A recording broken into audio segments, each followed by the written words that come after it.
Sekarang kita masuk pada materi jenis-jenis pendekatan tafsir yang dipakai dalam eksegesi Alkitab. Kita mulai dulu dengan eksegesa kalangan teolog evangelikal, ya. Para teolog evangelikal biasanya mereka memegang pendekatan tafsir yang disebut low criticism, kritik rendah. Disebut kritik rendah bukan berarti bobotnya rendah, ya. Bukan begitu. Disebut kritik rendah karena kita kalangan Injili, kita hanya memegang pendekatan low criticism. Kritik rendah. Mengapa? Kalau kritik rendah ini ya, ada kritik teks, kritik gramatika atau sintaksis, baru kritik sejarah penafsiran. Nah, kenapa dulu? Kenapa kita hanya low criticism? Kita tidak belajar tentang kritik sastra, kritik bentuk, kritik tradisi, ya, kritik kanon. Kenapa? Karena kita yakin semua yang digumuli kaitan dengan terbentuknya Alkitab itu sudah digumuli oleh tua-tua Yahudi pada waktu kanon PL. Kemudian telah digumuli oleh bapak-bapak apostolik pada waktu kanon PB. Karena itu bagi kita, apa yang kita warisi dari mereka, dari tua-tua Yahudi PL, dan dari bapak-bapak apostolik dan bapak-bapak gereja PB, itu sudah selesai. Tugas itu mereka sudah gumuli, sehingga kita menerima begitu saja, karena mempercayai mereka. Walaupun misalnya ada perbedaan sastra antara 1 Petrus dengan 2 Petrus, 1 Timotius dengan 2 Timotius, tapi kita tidak mempersoalkan itu sebagai pertanda bahwa ada 2 penulis. Di mana di kalangan teologi modern itu mereka mempertanyakan apakah 2 Petrus itu ditulis oleh Petrus, sedangkan dari segi sastra berbeda. Apakah 2 Timotius itu juga adalah tulisan Paulus? Nah, mereka cenderung menganggap itu ditulis oleh penulis lain. Walaupun kalau ditanya mereka juga tidak tahu. Mereka sering mengatakan penulis abad kedua, sudah tahun 100 sekian, tapi mereka sendiri tidak tahu persis siapa. Hanya karena alasan ada perbedaan sastra. Nah, inilah kritik sastra misalnya. Tapi bagi kita, bapak-bapak gereja sudah menggumuli soal itu. Jadi ketika bapak apostolik, bapak gereja, kemudian menerima dalam kanon dan mewariskan kepada gereja Kristen, maka kita mempercayai kapasitas mereka.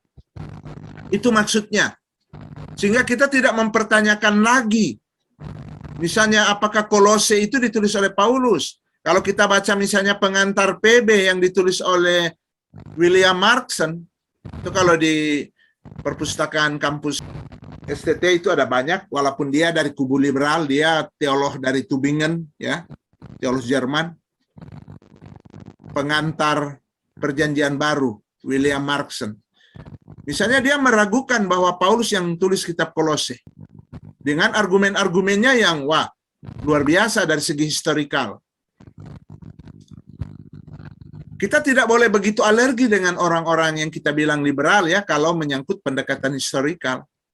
Kita dapat menerima penemuan-penemuan mereka di dalam analisis secara historikal, tapi kemudian kita menyimpulkan secara berbeda karena kita juga punya alasan berbeda. Misalnya sastranya berbeda. Itu dengan mudah kita bisa jawab seperti ini. Coba perhatikan makalah yang kita buat waktu SMA dengan kemudian S1. Pasti ada berbeda dari segi penggunaan terminologi. Kita udah lebih luas ketika kita kuliah, kan? Coba bandingkan kalau masih ada arsip makalah waktu SMA kita. Bandingkan dengan makalah yang kita buat ketika kita S1. Pasti kan sudah ada perluasan wawasan. Pasti sudah dari segi sastra sudah lebih halus. Terminologi yang kita gunakan sudah lebih kaya. Itu kan tidak harus disimpulkan bahwa orang lain yang nulis. Kita sendiri yang tulis, tetapi kita sendiri ketika menulis 5 tahun lalu beda dengan tulisan tahun ini. 10 tahun lalu kita menulis waktu masih SMA mungkin beda. Nah, sama dengan kitab Yesaya. Yesaya 1 sampai Yesaya 40. Bandingkan dengan Yesaya 41 sampai 66. LAI aja memang membagi dua itu. Bagian pertama Yesaya pasal 1 sampai 40. Bagian kedua 41 sampai 66. Tasranya jelas-jelas berbeda. Tapi ingat, Yesaya melayani 50 tahun. Jadi ketika dia menulis buku bertahun-tahun Yesaya bagian pertama tadi, kemudian bagian kedua dia sudah puluhan tahun melayani, dari segi kapasitas dia tentu sudah berbeda. Karena ingat, Tuhan tidak mendikte kan, Tuhan menggunakan orang berdasarkan kapasitasnya. Oleh karena itu kita dalam kalangan Injili, kita hanya menganut yang disebut law criticism. Nah, apa saja law criticism? Kritik yang kita gunakan di dalam STT kita. Pertama, kritik teks. Dan itulah varian dalam naskah-naskah salinan. Nah, kita kritik teks ada di sekolah ini ya, memang kita mulai dengan bahasa itu ya. Bahasa Ibrani Yunani, walaupun memang masih sangat terbatas baru dasar, tapi kalangan teolog Injili menerima kritik teks. Kemudian kritik gramatika atau sintaks. Misalnya memahami 2 Timotius 4 ayat 2. Beritakanlah itu kan. Itu kalau secara sintaks, kata beritakanlah, keruson itu verb imperatif tapi auris. Nah, kalau kita tahu dan kita menemukan kata seperti itu artinya suatu pekerjaan yang harus segera dilakukan. Harus segera dilakukan. Misalnya juga dalam Matius 28 ayat 19, pergilah jadikanlah semua bangsa muridku. Kalau kita lihat itu kata pergilah, kemudian kata baptislah, ajarlah, itu dalam bentuk verb participle, kata kerja partisip. Tetapi kata menjadikan murid itu verb imperatif, kata kerja perintah. Dengan kita melihat ada perbedaan bentuk seperti ini, kita akan lihat bahwa inti dari Matius 28 ayat 19 yang orang-orang sebut itu amanat agung, intinya bukan pada baptisan, intinya bukan kepada pergi, karena bentuk partisip artinya itu sesuatu yang memang sudah merupakan gaya hidup. Kalau mau diterjemahkan bentuk partisip itu, sementara kalian pergi, jadikanlah murid, gitu. Nah, hanya kata jadikanlah murid itu bentuk verb imperatif, kata kerja perintah, karena itu intinya ada di situ. Menjadikan murid. Tapi mengapa orang berdebat soal baptisan di situ? Intinya di dalam tugas para rasul, di dalam Matius 28 itu adalah menjadikan murid. Karena itu bentuknya beda dengan yang lain. Kata menjadikan murid itu verb imperatif. Nah, inilah sintaks. Sintaks itu kalau kita mulai dapat mengerti, kalau bentuk seperti ini, nuansanya seperti ini, gitu ya. Kalau verb imperatif, auris, nuansanya adalah sesuatu yang harus dikerjakan segera. Kalau verb partisip, itu adalah sesuatu yang sementara kita jalankan, itu adalah rutinitas hari-hari kita, gaya hidup kita. Tapi kalau verb imperatif adalah sesuatu yang merupakan perintah. Nah, ini kritik gramatika, dan itu kalangan kita teolog Injili menggunakan itu. Kita menggunakan kritik gramatika. Baru satu lagi kritik yang kita gunakan, yaitu kritik sejarah penafsiran. Mulai dari era bapak-bapak gereja sampai era kontemporer sekarang. Mungkin saya kasih gambaran ya, saya tidak tulis dalam slide. Pada zaman bapak-bapak apostolik dan bapak-bapak gereja, teknik tafsir yang mereka gunakan itu lebih cenderung seperti kita ya, literal.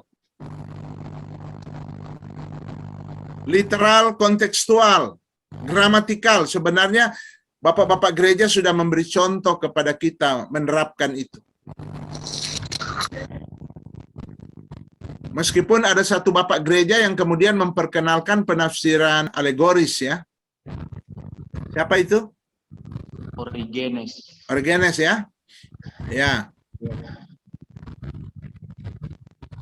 Dalam literal ada harafiah, ada alegoris ya, dalam literal ya. Tapi memang nanti ketika Origenes memperkenalkan alegoris. Tapi kecenderungan pertama memang letterlijk ya, bahasa Belandanya, letterlijk. Harafiah. Ada yang bilang hurufiah. Harafiah itu bapak-bapak gereja. Nah, gereja timur tetap itu ya. Metode itu di gereja timur tetap. Tapi di gereja barat, mulai abad ke-5 sampai abad 15, 1000 tahun, gereja barat yang pusatnya Roma, itu mengalami perubahan teknik tafsir yang digunakan pada era abad pertengahan. Mulai abad ke-6 itu sampai abad ke-11, itu disebut teologi, pada waktu itu teologi monastik, teologi biara. Jadi mereka berteologi cuma di biara. Cuma ritual-ritual, misa, rosario, gitu ya, doa, baca firman, gitu aja. Karena itu pada 5 abad itu tidak berkembang teologi di gereja barat. Dan mereka lebih cenderung menggunakan penafsiran yang ke arah alegoris ya di gereja barat. Agak cenderung ke situ. Tapi mulai abad 11 gereja barat, yaitu masih Katolik juga, sampai dengan abad 15, itu abad pertengahan, mereka menggunakan teknik tafsir yang sangat dipengaruhi oleh filsafat Aristoteles. Yang biasa disebut teologi mereka adalah teologi skolastik, di mana yang disebut benar hanyalah yang sesuai dengan logika. Karena Aristoteles memperkenalkan tentang logika kan. Kita mengenal silogisme Aristoteles itu kan, ada premis mayor, premis minor, baru kesimpulan. Nah, gereja pada waktu itu sangat dipengaruhi oleh filsafat Aristoteles, gereja barat.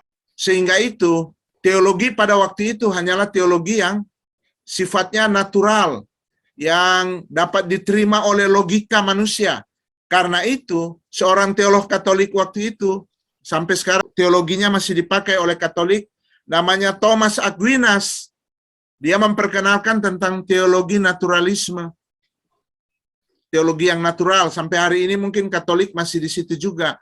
Karena itu kalau kita dengar khotbah-khotbah Katolikan di gereja, ya dia cuma membicarakan tentang filosofi hidup, membicarakan tentang kehidupan praktis sehari-hari. Itu karena memang pendekatan tafsir yang mempengaruhi cara mereka memahami teologi.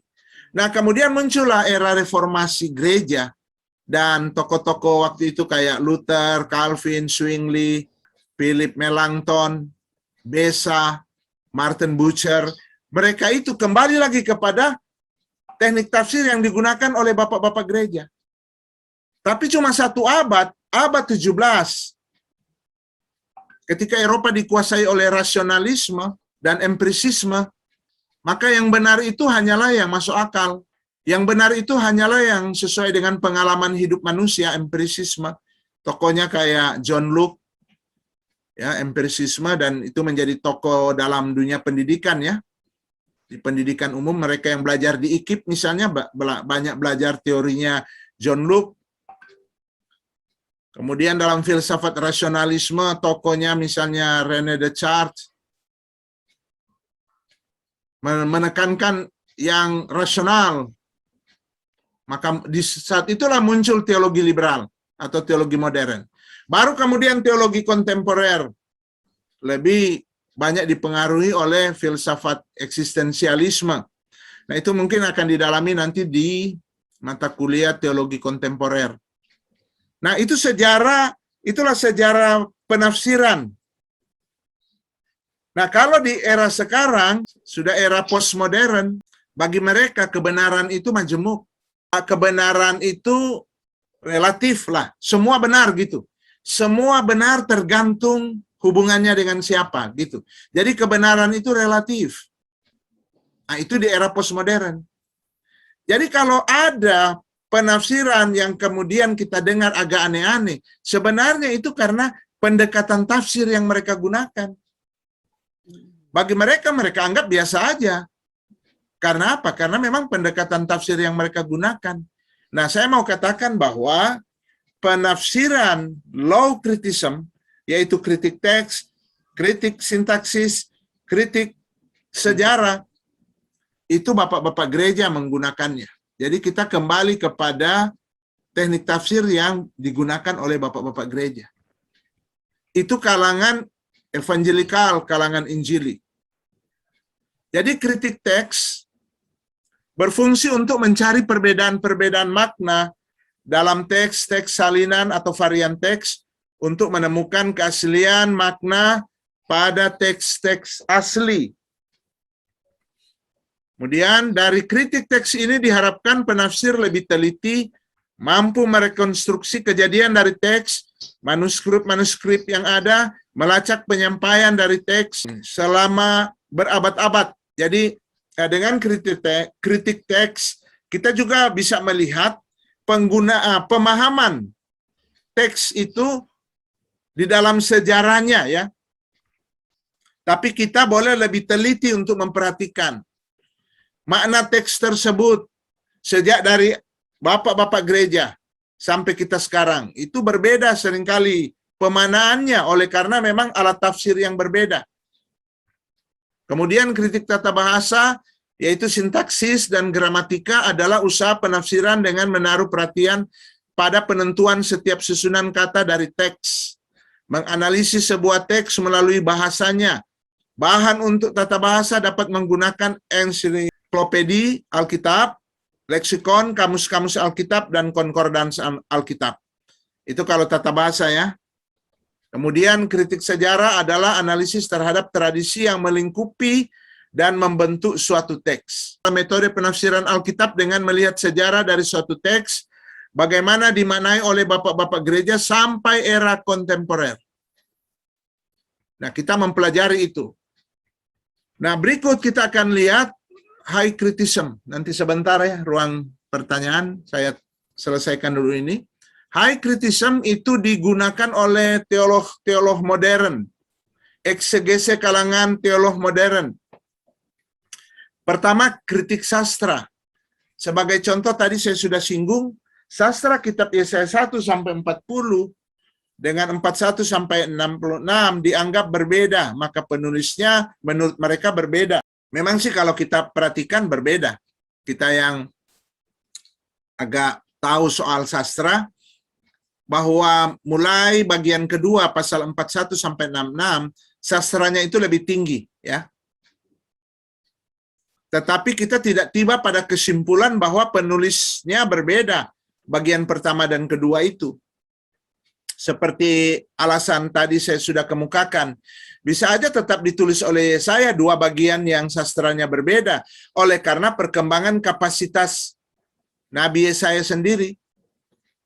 Kemudian sastra 1 Timotius dengan 2 Timotius, juga 1 Petrus dengan 2 Petrus dianggap berbeda, maka penulis-penulis kitabnya juga berbeda. Memang juga kalau kita perhatikan, ya memang kelihatan di 2 Timotius itu gaya penulisannya agak lebih halus, ya, sastranya. Nah, bagi kalangan teologi modern, ini menyebabkan mereka tiba pada kesimpulan bahwa 1 Timotius ditulis oleh Paulus, mereka akui itu, tapi 2 Timotius ditulis oleh orang lain. Namun kita percaya pada bapak-bapak gereja, karena bapak-bapak gereja yang notabene sebagiannya adalah murid dari para rasul, menerima 2 Timotius itu sebagai tulisan Paulus. Nah, disitulah kita sehingga tidak mempersoalkan lagi. Apa yang kita warisi kita terima, dan kita memiliki bukti eksternal lah, selain bukti internal, ya. Kalau bukti internal misalnya kita lihat di 2 Timotius 1 ayat 1, di sana dikatakan dari Paulus. Itu bukti internalnya. Ada teks ini dari Paulus. Dan itu di dalam kritik teks, naskah-naskah salinan, itu tidak ada perbedaan. Tidak ada problem terhadap 2 Timotius 1 ayat 1. Tidak ada problem. Problem teks.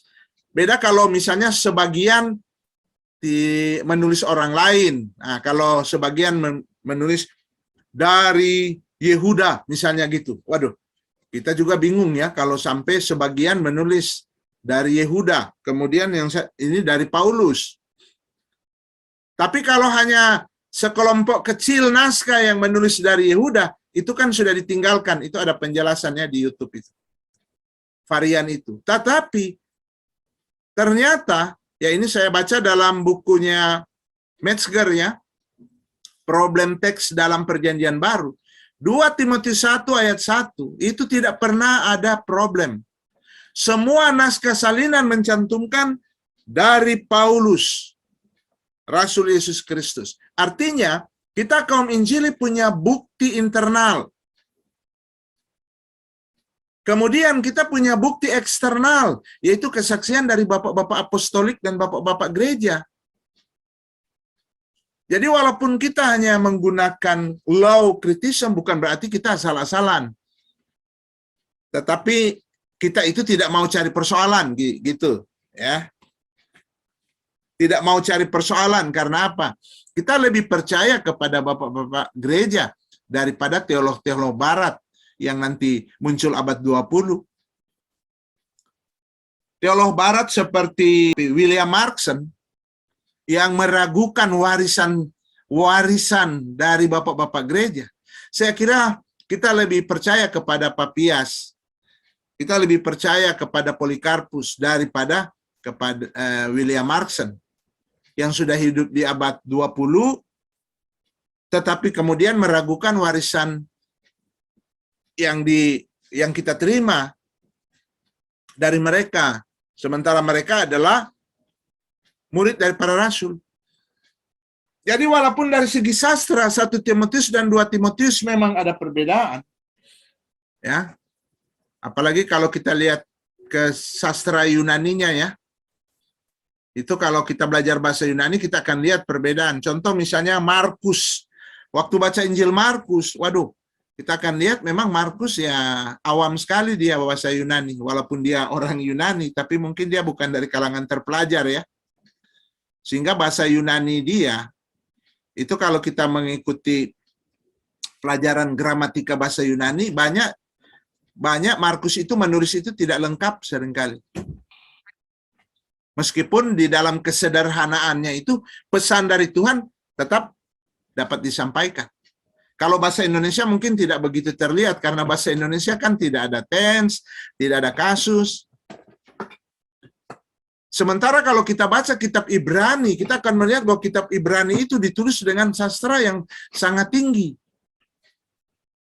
Dan itu terlihat dalam bahasa asli memang.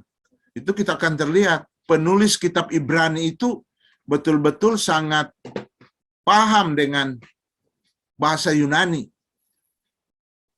Dan tergambar dia adalah seorang terpelajar. Ya di situ ya. Jadi mereka dengan kritik sastra akhirnya tiba pada kesimpulan seperti tadi, yaitu menolak apa yang sudah diwarisi oleh gereja Kristen berkaitan dengan penulis misalnya.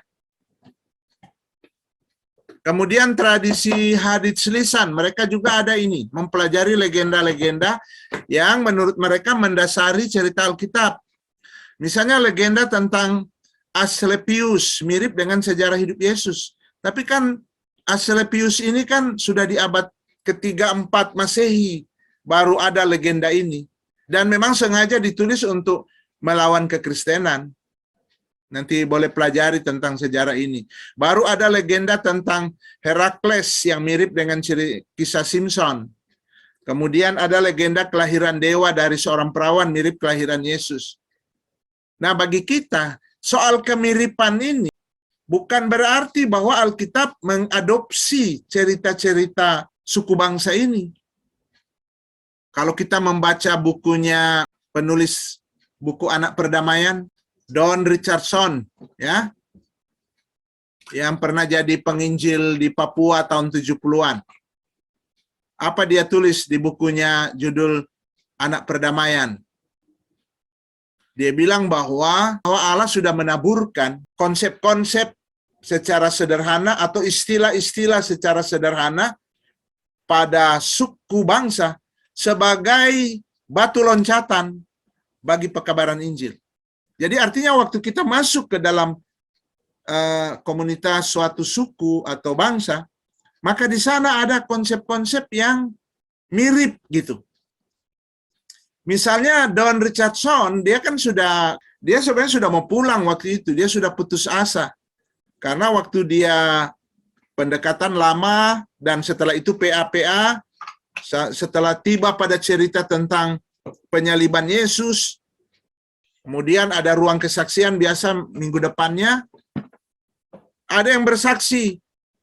Dan dia bersaksi begini, waduh, kami sangat terharu mendengar cerita tentang penyaliban Yesus, dan kami sangat mengagumi ada satu tokoh, dan Don Richardson sudah berbunga-bunga tentu ya, karena mereka sekarang sudah mulai melihat ketokohan Yesus, tapi betapa terperanjat dia ketika yang bersaksi ini mengatakan, kami sangat hormat dengan salah satu tokoh yang hebat ini bagi kami, yaitu Yudas Iskariot. Waduh, Don Richardson kaget sekali.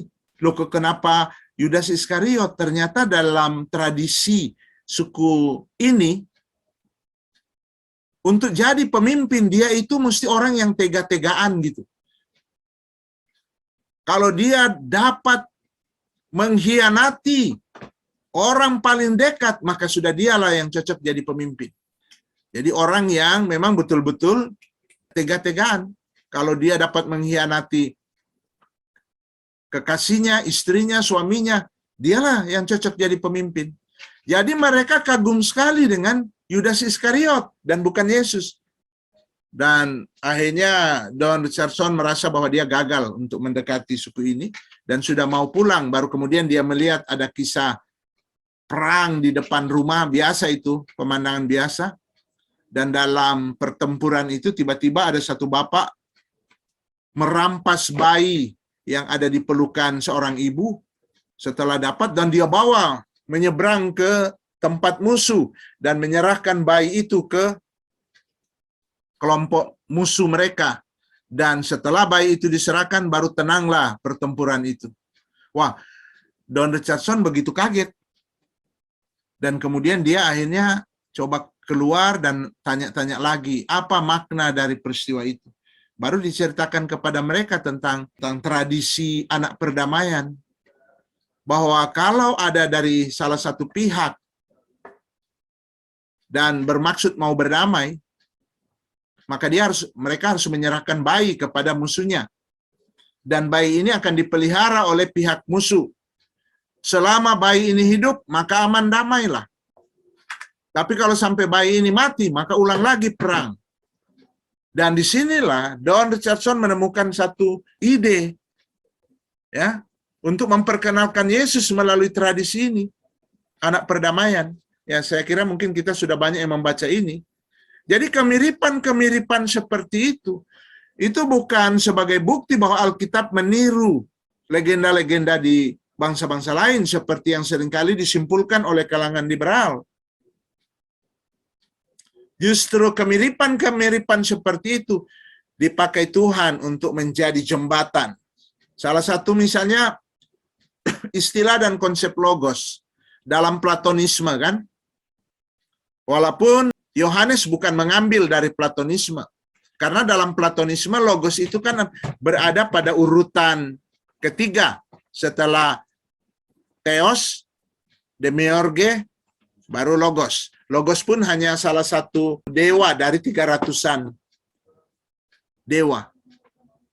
Walaupun Logos diakui sebagai arsiteknya alam semesta. Nah, tetapi kan ada kesamaan dengan yang ditulis oleh Yohanes, pada mulanya Logos.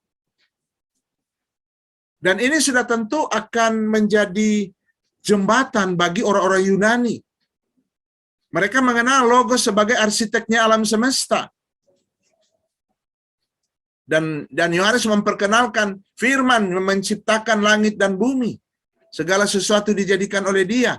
Walaupun memang di dalam konsep Yohanes, firman itu sama dengan theos. Nah, itu ada perbedaan tentu dengan Platonisme. Karena memang Yohanes mengambil itu dari konsep PL. Khususnya ketika Septuaginta ditulis, terjemahan PL ke dalam bahasa Yunani 200 tahun sebelum Kristus, Dabar Elohim dalam bahasa Ibrani diterjemahkan oleh tua-tua Yahudi di Alexandria, Mesir Utara dengan logos. Jadi firman di dalam PL, dan itu dipakai oleh Yohanes, tetapi juga ada kesamaan dengan Platonisme. Tetapi kemiripan kesamaan ini tidak merupakan bukti bahwa kekristenan mengadopsi dari filsafat Yunani seperti yang banyak tuduhan itu kalau kita baca di internet. Yohanes tidak mengambil dari sana. Yohanes mengambil justru dari PL. Nah, seperti itu kira-kira ya. Tradisi hadits lisan bagi kalangan teologi modern dipakai seringkali untuk membuat kesimpulan bahwa ada banyak cerita-cerita Alkitab yang diadopsi dari bangsa-bangsa lain yang sifatnya memang ya pagan. Tetapi kita tidak melihat itu. Kenapa? Ya, saya kira perbedaannya kita punya iman. Kita mengimani kalau Tuhan ada dan Tuhan itu hidup, pasti Tuhan sanggup mengkomunikasikan pesan-pesannya. Kemudian, secara manusia kita percaya kepada tua-tua Yahudi yang sudah menghasilkan Tanak melalui kanon. Karena apa? Karena tua-tua Yahudi ini adalah orang-orang yang sangat serius, sangat ketat ketika proses kanon terjadi. Karena ini kitab suci mereka. Tentu mereka tidak sembrono melakukan itu. Ya, seperti itu kira-kira tradisi lisan. Silakan dulu kita diskusi dengan sampai pertanyaan, Pak. Silakan, siapa tadi? Ada pertanyaan, Pak. Saya ada pertanyaan, Pak. Oh, Pak siapa ya? Pak Tonglo ya? Ya, saya Pak Pendeta. Pak Tonglo ya? Silakan Pak James dulu. Pak James Landele. Ya? Pak James Landele. Oh, Pak James Landele. Duluan. Ya. Oh ya, silakan Pak. Terima kasih, Pak. Yang pertama tentunya kita ini kan menggunakan low criticism. Sementara high criticism adalah pandangan yang modern yang kalau saya lihat bahwa pandangan yang modern ini tidak menerima kanonisasi. Itu yang pertama. Baru yang kedua, ada pandangan tentang Yudas. Bahwa Yudas itu selamat. Apakah itu masuk high criticism? Iya. Nah, terima kasih. Dua dulu ini. Ada banyak tapi dua itu. Iya. Saya mulai dari yang akhir. Kalau Yudas itu kasus comotologi. Bukan kasus high criticism, bukan. Tapi ini orang-orang yang mengakui Alkitab firman Tuhan, tetapi main comot-comot. Saya sudah ikuti juga saya lihat di YouTube, main comot-comot dan tidak coba melihat secara komprehensif. Dia cuma melihat di Lukas ya, dan dia tidak lihat di kitab Yohanes keterangan lebih lanjut tentang Yudas. Oke, jadi itu bukan high criticism, tapi itu kasus comotologi itu tanpa melihat konteks lebih luas, yaitu bukan cuma di Lukas ada keterangan tentang perjamuan malam, tapi dia mesti baca Yohanes juga. Di Yohanes ada penjelasan bahwa Yudas setelah dia terima roti dan anggur, dia langsung pergi. Jadi ketika Yesus mengatakan di Lukas bahwa kamu bersama-sama dengan aku, Yudas sudah tidak ada itu. Sudah tidak ada. Jadi itu percakapan sesudah perjamuan. Tapi karena dia cuma ambil di Lukas, tidak melihat konteks dalam kelompok kitab, ayat-ayat korelasi, maka saya kira Bapak itu tidak melihat secara utuh data-data yang ada. Baru kemudian, ya memang kalangan teolog modern pada akhirnya menolak semua tradisi itu. Karena begini, karena kalau prasuposisinya filsafat kan dimulai dengan keraguan. Filsafat itu dia meragukan dulu semua yang sudah dipercayai, baru kemudian dia mencari jawaban. Toh, pada hal-hal tertentu bisa aja memang. Misalnya ada banyak mitos memang yang kemudian mereka mulai ragukan dan kemudian menemukan yang benarnya itu apa. Tetapi teologi ortodoks itu bukan ada di wilayah mitos. Itu adalah produk kalau kita katakan ya. Beda kalau surat-surat perjanjian baru itu memang tulisan kitab suci. Tapi teologi apostolik, bapak-bapak gereja, itu produk dari para murid-murid Tuhan, muridnya para rasul, para ahli, mereka juga ahli-ahli, ya, ahli bahasa Yunani, bahasa Ibrani, ahli budaya, dan mereka bahkan ada di Palestina, bahkan mereka sempat menjadi murid para rasul. Itu produk teologi yang sangat-sangat excellent itu sebenarnya. Sangat-sangat bertanggung jawab. Jadi kalau kalangan teolog modern cuma mengabaikan begitu saja dan kemudian mulai dengan praduga-praduga, misalnya ketika terjadi perbedaan sastra di dalam kitab Yesaya tadi sebagai contoh dan langsung menyimpulkan, oh kitab Yesaya ditulis oleh 2 orang. Saya kira ini kan spekulasi yang terlalu besar. Langsung melompat, oh ada 2 orang. Padahal kalau ditanya siapa, mereka sendiri tidak bisa jawab siapa. Mereka cuma beralasan karena sastranya berbeda, berarti orang yang berbeda. Padahal dapat dijawab. Sastra yang berbeda pada bagian kedua, itu dapat dijawab bahwa kita juga kan seperti itu. Coba lihat makalah kita waktu SMA dengan makalah kita setelah S1. Pasti dong sudah berbeda. Oleh karena perkembangan kapasitas diri kita kan. Nah, dalam pengilhaman di dalam teologi Kristen kan bukan berarti didikte kan. Tetapi Allah memakai sang penulis sesuai dengan kapasitasnya, sesuai dengan wawasannya, terminologinya. Nah, Yesaya itu kan melayani sekitar 50 tahun. Jadi di bagian pertama mungkin di tahun-tahun awal, tapi bagian kedua mulai pasal 41, itu sudah tahun-tahun di mana dia sudah lebih matang. Dalam hal penggunaan terminologi misalnya sudah lebih bagus. Jadi kita masih bisa menjawab adanya perbedaan itu. Tetapi sayang kalau teolog-teolog barat yang ya tidak bertanggung jawab lah, ya menurut saya tidak bertanggung jawab hanya karena menemukan itu dan kemudian sudah langsung menyimpulkan sesuatu yang berbeda dengan warisan bapak-bapak gereja. Mengapa kita penting? Sekali lagi mungkin ya, karena kita seringkali lupa bahwa kita punya akar. Hampir semua gereja banyak yang lupa, bahkan yang menamakan diri juga gereja-gereja Protestan, seringkali lupa akarnya. Akar kita ada di Bapak Gereja.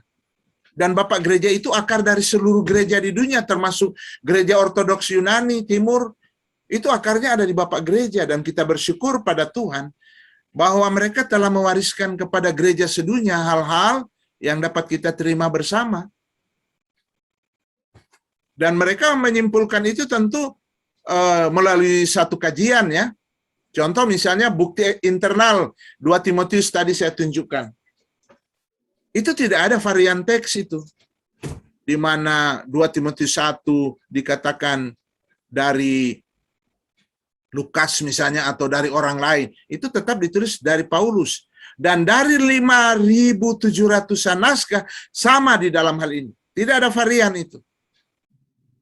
Kemudian bapak-bapak gereja tentu mereka mengkaji ya. Apalagi kalau bapak apostolik yang memang murid rasul. Oh, ada Clemens itu yang hidup tua sekali, murid Paulus sendiri yang masih hidup sampai tahun 100 sekian. Clemens dari Roma. Pasti dong mereka seperti itu menjadi narasumber lah bagi bapak-bapak gereja kemudian kan. Jadi kita percaya sama mereka. Itu antara lain yang menyebabkan kita tidak perlu untuk mengkritisi soal-soal lain yang kaitan dengan sastra, kaitan dengan bentuk. Nanti mungkin ada penjelasan mengenai kritik bentuk itu bagaimana. Gitu ya. Ya, Itu dulu, Pak satu James. lagi Pak, satu lagi. Silakan, Pak. Nah, ini tadi Pak dosen kan menjelaskan tentang kembali lagi nanti di masa Martin Luther, Zwingli, Calvin, baru muncul lagi penafsiran secara low criticism ini. Tetapi setelah itu berubah lagi. Nah, ini berubah ke penafsiran alegori atau ya saya tidak tahu, lupa kita penjelasan tadi. Tetapi yang ingin saya tanyakan begini Pak, ada satu dosen justru dia mengajarkan tentang hermeneutika, cara menafsir sesuai dengan low criticism, tapi di dalamnya ada alegori. Contoh tentang kerajaan 1000 tahun dia katakan alegori itu. Nah, bagaimana soal itu Pak? Terima kasih. Jadi dalam literal itu ada alegori ya, kita tidak menolak alegori ya. Nah, tapi nanti penjelasan kemudian. Ya, tadi saya mungkin mengatakan bahwa memang di awal sebelum munculnya Origenes lebih kepada penafsiran harafiah. Nah, baru kemudian Origenes muncul dan memperkenalkan penafsiran alegori. Dan itu sebenarnya melengkapi penafsiran literal. Cuma apa yang dimaksud penafsiran literal? Itu nanti dijelaskan nanti kemudian. Nah itu, ya di situ nanti kita bahas. Bagaimana dengan penafsiran alegori? Ada memang di dalam Alkitab yang penafsirannya alegori ya. Jadi ketika abad pertengahan gereja barat meninggalkan penafsiran yang normal. Ya, yang normal itu literal, gramatikal, kontekstual. Tetapi mereka menjadikan filsafat itu, khususnya mulai abad 11, dalam teologi yang disebut skolastik. Karena gini, mulai abad 11, teologi itu dipelajari di akademi, skolastik ya, scholar, sarjana. Jadi kalau teologi biasa hanya belajar di dalam biara, yang disebut teologi monastik, memang tidak berkembang selama 5 abad, tapi mulai abad 11, dari sisi positifnya yaitu gereja mulai menyadari, gereja waktu itu Katolik lah, mulai menyadari tentang tanggung jawab dalam bidang budaya, mandat budaya, maka mereka mulai mendirikan universitas. Berdirilah Universitas Paris abad 12. Kemudian ada Universitas Bologna, dan kemudian muncul universitas yang lain, termasuk teologi dipelajari di sana. Bahkan mata kuliah yang umum yang dipelajari di seminari-seminari ini adalah teologi. Baru mulai berkembang, ada fakultas lain didirikan. Tetapi lama-kelamaan ya kita lihat terjadi kayak simaling kundang ya, yaitu disiplin ilmu yang lain kemudian menelan teologi. Dan teologi kalaupun masih ada cuma satu disiplin ilmu yang kecil di dalam universitas yang besar-besar itu. Nah, kenapa pada masa abad pertengahan mereka itu menggunakan filsafat Aristoteles sebagai prasuposisi berfilsafat, berteologi, yaitu logika. Yang masuk, yang sesuai logika itu yang diterima. Gitu. Kalau kita pernah belajar logika mengenai silogisme Aristoteles, itu pun dipakai di dalam berteologi. Nah, kemudian muncul abad reformasi. Tokoh-tokoh reformasi mengembalikan lagi teknik tafsir itu kepada penafsiran bapak-bapak gereja. Tapi abad 17 jatuh lagi ke dalam rasionalisme, ini filsafat juga. Filsafat rasionalisme dan empirisisme, dan itu menjadi sangat menguasai Eropa. Dan teolog-teolog Kristen waktu itu berusaha menyelamatkan kekristenan dari serangan rasionalisme dan empirisisme. Jadi mereka kayak front pembela Kristen gitu. Ya. Apa cara mereka membela? Mereka bilang, oh itu kekristenan, itu Alkitab, itu cuma persoalan moral. Itu Immanuel Kant. Memang dia filsuf sih, lebih filsuf.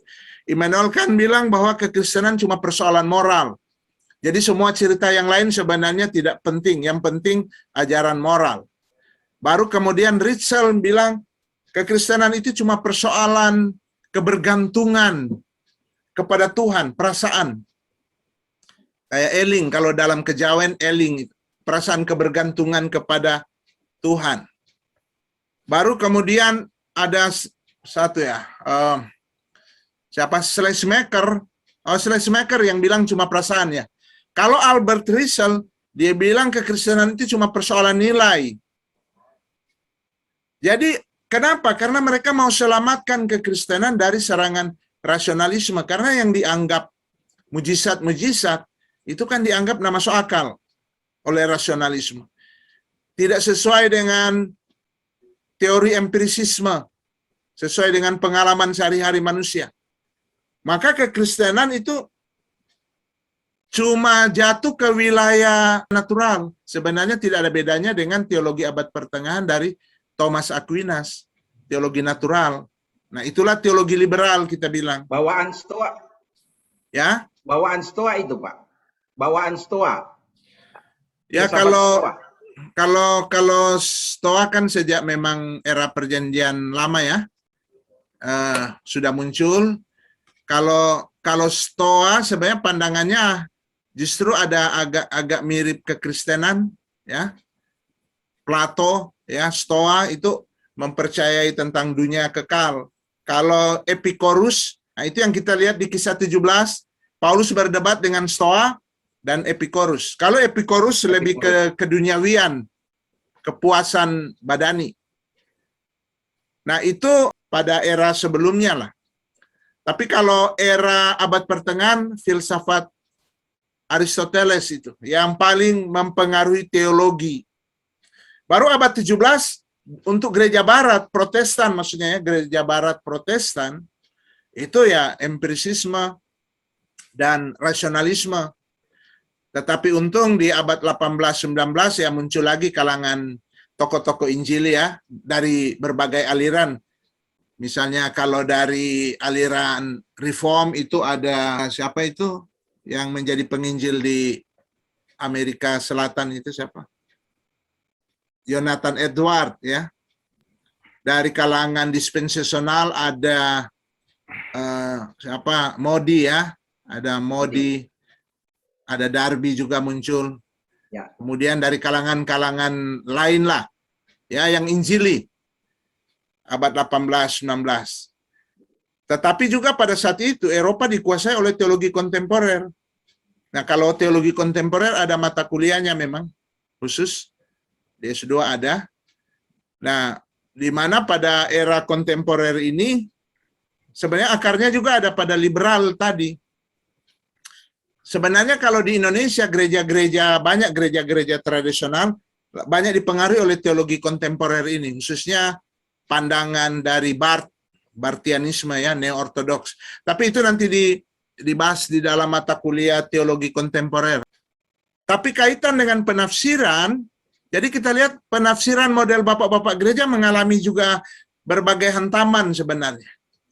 Nah, tetapi di abad 19-20 tetap tokoh-tokoh evangelikal muncul dan memperkenalkan kembali metode penafsiran ini. Dan sekarang mulai disadarilah katakan. Dulu kita itu semua langsung lompat ke teologi sistematika. Karena itu semua pandangan, aliran, bahkan bidat-bidat pun punya ayat. Karena apa? Karena ada sistematika dan ada ayat-ayat yang nampaknya cocok. Gitu. Nampaknya cocok ayat-ayat itu. Nah, itu yang kita mau hindari, yang tadi Pak Sibarani bilang comotologi, cocokologi. Karena memang itu sudah terbawa menjadi kebiasaan kita, karena memang dulu teologi biblika itu masih kurang disadari lah gitu ya, kurang disadari. Di mana minimal teks itu harus dilihat pada konteks. Jadi kita cenderung mencomot ayat dulu, comotologi ya. Comot ayat, baru cari juga ayat lain di tempat lain dan cocok-cocokkan, disambung-sambung menjadi satu. Oke, tapi kita nanti akan melihat contoh-contoh di depan ya. Ini baru sekedar gambaran awal. Ini baru di materi pendahuluan ini ya.